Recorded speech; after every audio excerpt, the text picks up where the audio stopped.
Hi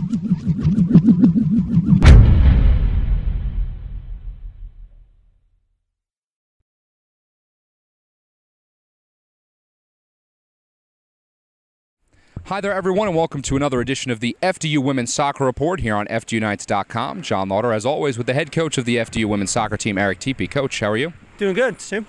So let's talk about the last two games, both successful ones for you guys. The 3-2 win against Rider, 3-0 against Delaware State. Guys now 3-1 on the season. Yeah, I think for us, obviously it was very good in an offensive standpoint. I think both games we created a lot of chances, which was positive. I think we left a couple out there in the Rider game, which allowed them to tie the game up in regular time, but we found a way to win in overtime, which is always, you don't want to go to overtime, but if you do, you want to be able to build from it. So I think that was a positive way to win the game at least.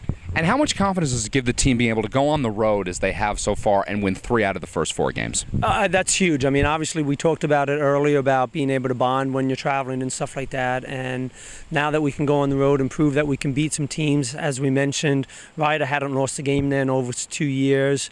Then we have to come back and make a long trip down and a day trip and be able to come back and win the weekend. That was really positive. And I think that can have a lot of impetus towards what we want to do towards later on in the year. Now, the offense really been clicking, especially Connie Lewis, NEC Player of the Week, has been really impressive so far. What have you seen in her game that's allowed her to be so good scoring the ball and being involved offensively early in the season? Well, she's playing free, where she's just getting the ball and we're kind of allowing her to make her own decisions on the ball. So she's taking players inside and outside. But at the same time, she's still combining with other players, and that is helpful for her game and our other forwards. I think we talked about at the beginning of the year that we have a lot of different forwards that play in different ways, and I think if you key on one, that's going to open up the door for another. So I think that's shown so far, and I think that will continue to show throughout the season. Once they key on one, we're going to find a way to get the ball to somebody else. They do give up the 2 goals against Rider, but a shutout against Delaware State. How do you feel the defense has played so far?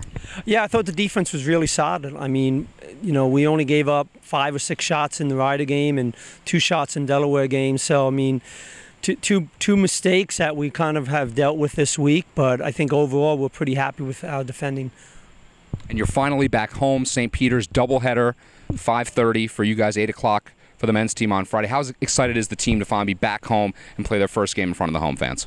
Oh, they're looking forward to it. Obviously you have a in-state rival that you want to play, and they want to go out and show everyone here what they've been doing on the road, and that's what we're going to look to do.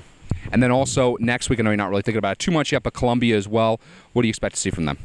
Well, it's going to be a test for us. Obviously, in Ivy League teams, they're all pretty strong and pretty consistent in how they play. And again, to find a way to break them down and take that to them for 90 minutes is what we're going to look to do, as we've been doing in every game. All right, Coach, thanks so much as always. Good luck. Appreciate it. Thank you. All right, so as always, make sure you go to FDUnites.com for all your latest and up-to-date information on the women's soccer team. And please come out Friday night, 5:30 and 8 o'clock, doubleheader at University Field between FDU and St. Peter's, and then the men's team will play against Princeton as well.